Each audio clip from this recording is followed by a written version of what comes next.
समीर अपने हाथों में आईना देखकर चौंक गया। उसे कुछ समझ नहीं आ रहा था कि ये उसके पास कहाँ से आया। उसने घड़ी देखी, सुबह के 8 बज रहे थे। समीर को ऑफिस के लिए देर हो रही थी, सो उसने वह आईना वहीं टेबल पर रख दिया और काम पर निकल गया।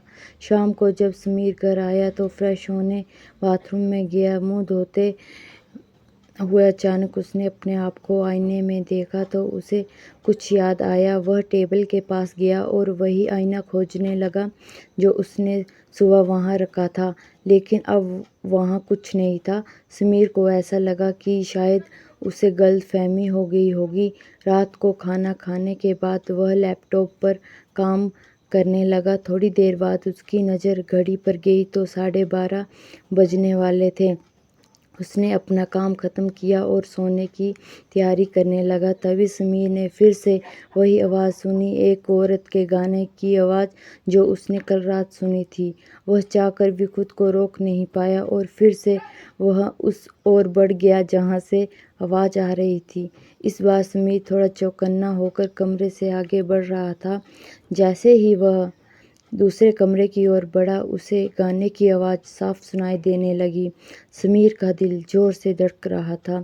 वह दरवाज़ा खोलते हुए डर रहा था, लेकिन कुछ तो ऐसा था जो उसे अपनी ओर आकर्षित कर रहा था।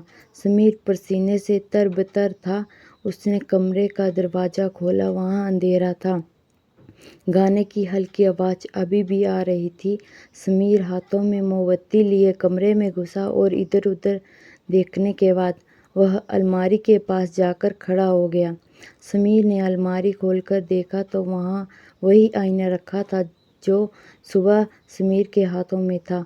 वह एक पल को दंग रह गया कि सुबह उसने वह आईना तो अपने कमरे की टेबल पर रखा था और शाम को उसे वह आईना वहाँ दिखा नहीं। समीर की सांसें तेज चल रही। ऊपर से वह इस सोच में था कि यह आईना यहाँ किसने रखा। वह घबराकर पीछे हट गया और वापस जाने के लिए मुड़ा ही था कि एक आवाज़ से वह चौंक गया। मुझे पता था तुम आओगे, एक औरत की आवाज़ आई। कौन है? समीर चौंक कर इधर उधर देखता हुआ बोला। समीर, डरो मत, मेरे पास आओ। कौन हो तुम? मैंने तुम्हारा क्या बिगाड़ा है? मुझे जाने दो प्लीज़। समीर ने हाथ जोड़कर डरते हुए कहा, मैं तुम्हें कुछ नहीं कहूँगी अगर तुम मेरी मदद करोगे। कैसी मदद? मुझे जाने दो प्लीज़। मैं इस आईने में से बोल रही हूँ, सिर्फ तुम ही मेरी मदद कर सकते हो। इतना कहते कहते वह औरत रोने लगी।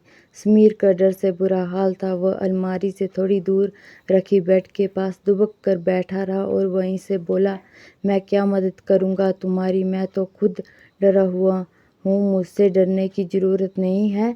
अगर तुम मेरी बात सुनोगे तो मैं तुम्हें कुछ नहीं करूँगी। समीर इतना सहमा हुआ था कि उसने आईने वाली औरत की पूरी बात सुनने में ही भलाई समझी।